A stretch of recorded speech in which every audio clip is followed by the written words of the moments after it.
Hello, Marianne Croce here from Small Biz Vantage and creator of 3 Day Weekends Coaching. And I always look forward to these lives that I do with you, business leadership in 15 minutes.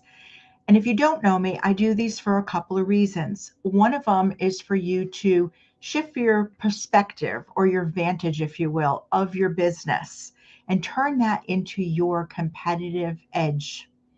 And then the second reason is for you to take one item away that you hear today and implement it during the week. If you find this valuable, please share it with another business owner that you know. I believe that we can all learn from each other. So, who do I work with? I work with small business owners with teams who are in the automotive and skilled trade industries. Many of these people are profitable, and that's one way that we measure success. Society tells us that success is if you're profitable, but there's two other pieces of being successful, and that is your business sustainable? And is it still enjoyable? And a lot of times owners will come to me because they're working on two of those or one of those two other things, sustainable and enjoyable. Many of them have reached a level of success, but right now they want to hand more off to their team. They want to be able to step away as they need to want to. So that's who I work with, and I enjoy that group. Now, today's topic is Shark Tank business lessons. Now, I don't know if any of you enjoy watching the show Shark Tank. I sure do. I've enjoyed it for years. And what I really enjoy is, it's for me, it's exciting to guess whether or not a shark is going to invest in a business when the person or the people are standing up there and they're, pitching their business.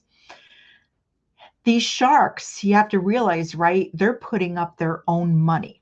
They're investors, so they're taking a risk.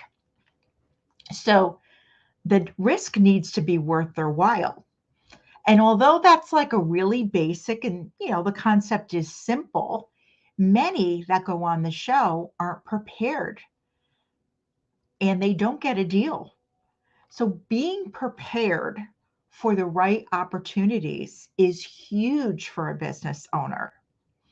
Being prepared also helps us make better business decisions. So I am really surprised because it's amazing to me how some of these people that come on like have all the answers when the sharks ask the questions and others do not. They're kind of, blank. They're left in the dark. And there's a lot can be learned for, the from that show for, our industries, automotive and skilled trade owners. I think there's huge lessons to be learned. So, here are some of the basic questions that the sharks will ask on the show. And if you've been watching it for a while, like me, you'll start to see this pattern. So, the idea is can these people that come on answer these basic questions? So, what are your sales and how long did it take to get there? That's really common.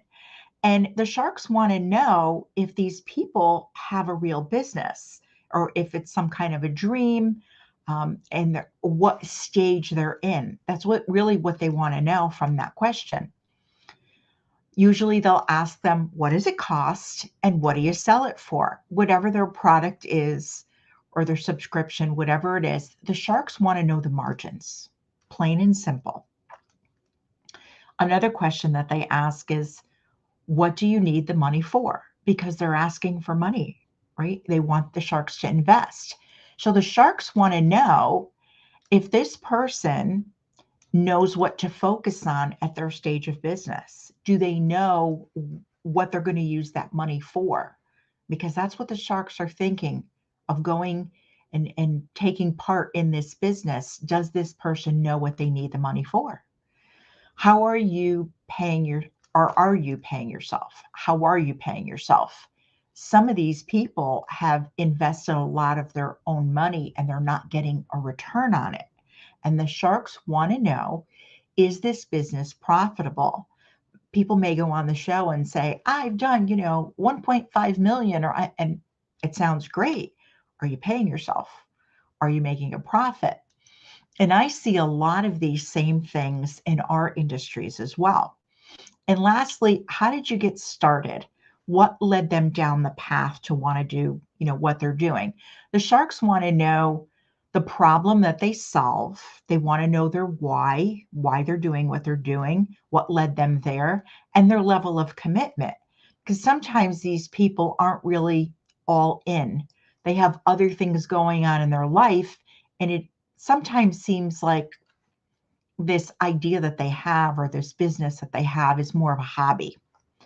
So even though most people bring products to the Shark Tank show, business fundamentals work in all businesses. For automotive and skilled trade businesses, it's important to do the work and to prepare so that you're able to realize opportunities as they come up.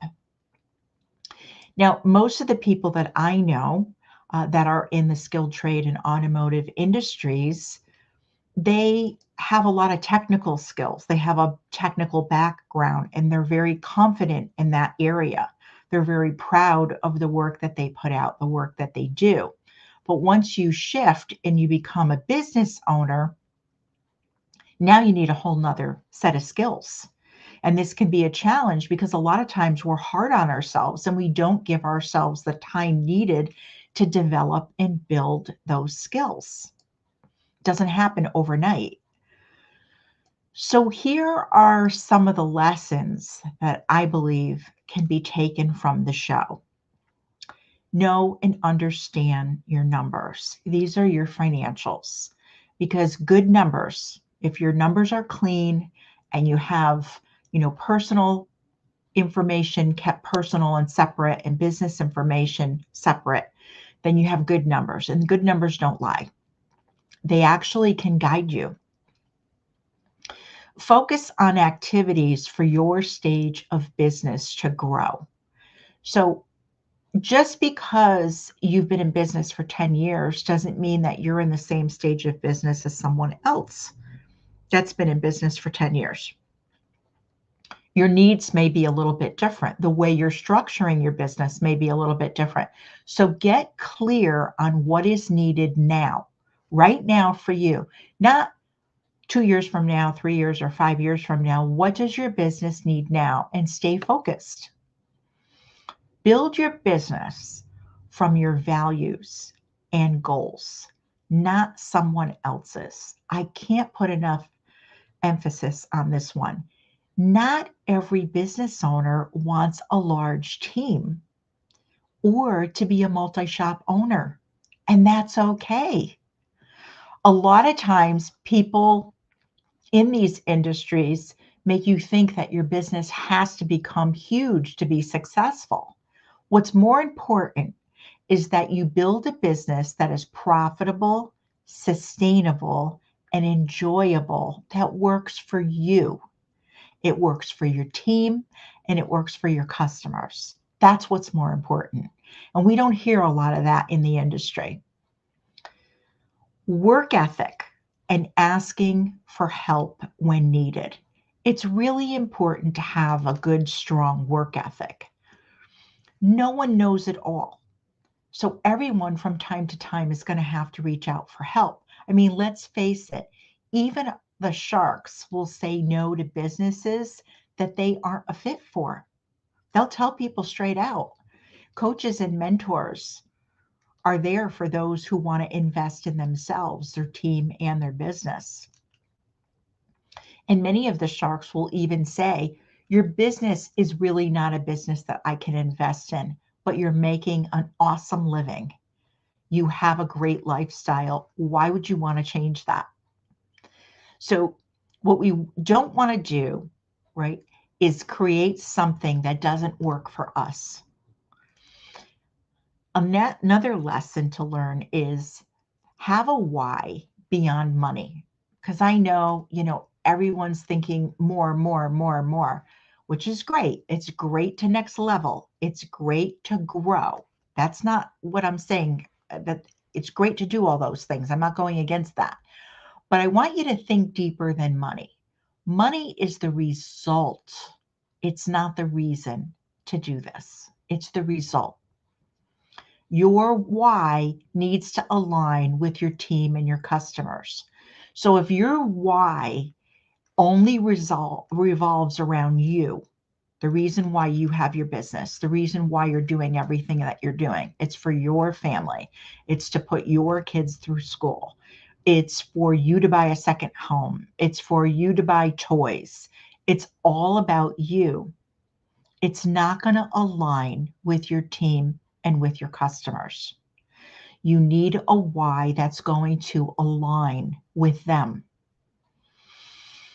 You shouldn't have to have them buy into it. It should align with them. It should be natural. You shouldn't have to sell it.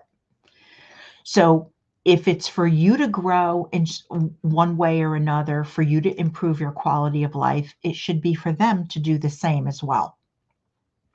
So dig a little bit deeper if your first response is money. What will you do with the money? How will it change your life? What's the reason why you need that or want that? Dig a little bit deeper. And lastly, be open-minded to help and feedback. The one thing that I see sharks say all the time is they're not going to invest with someone who knows it all. There have been many people that have gone on that show that were very closed-minded. They thought they knew everything. They were just like, I just want your money. And the sharks saw holes, they saw challenges, and the person did not. And they lost the deal because of that, because of their personality, their strong personality, and the fact that they were not open or receptive to advice or suggestions. So even with most businesses, again, being on the show that are more product-based, there's so much to learn. They have to believe that this is a risk worth taking. And, when you think about that in your own business, was your business a risk worth taking, right? Think about it and apply that to your business. When you look at it that way, you kind of shift your perspective and you're looking at it from other people's point of view. So I'm curious, what lesson stands out the most for you when I go through those? Which one is something that you had to work through or you're working through? I know that for my husband and I were also shop owners, and I've been a shop owner since 1999. So for us, it was building our business from our values and goals and not someone else's. Having a rewarding business in life that works for us, our team, and our customers. That was the main one, the main lesson that I found most valuable for us. Our main focus is to be a resource to customers and community. Our customers, our community. We want to be seen as a resource to them. And that's really what my main focus was when we opened up our business way back in 99. And that grew. That grew into wanting to be a resource to our team and being supportive and helping them grow and helping them develop. And even supporting the next generation coming into the industry. So we do this in many different ways. Not every shop owner wants to be a multi-shop owner, and not every skilled trade business wants to grow to have this huge, large team. It's okay. Create the business that works for you. Many owners are happy having a fulfilling life and a rewarding business. The business doesn't have to be huge. Don't fall into the trap of more is better. Having a profitable, sustainable, and enjoyable business is key. You determine what success looks like for you and go for it. right? Whatever it may be, you go for it. So, business owners that I meet and coached over the years have told me that they wish they got over trying to figure it all out by themselves sooner. And remember, it's never too late to get guidance. So that's it for this week's Business Leadership in 15 minutes. If you found this valuable, please share it with another business owner that you know. We can all learn from each other. Here's to an enjoyable week.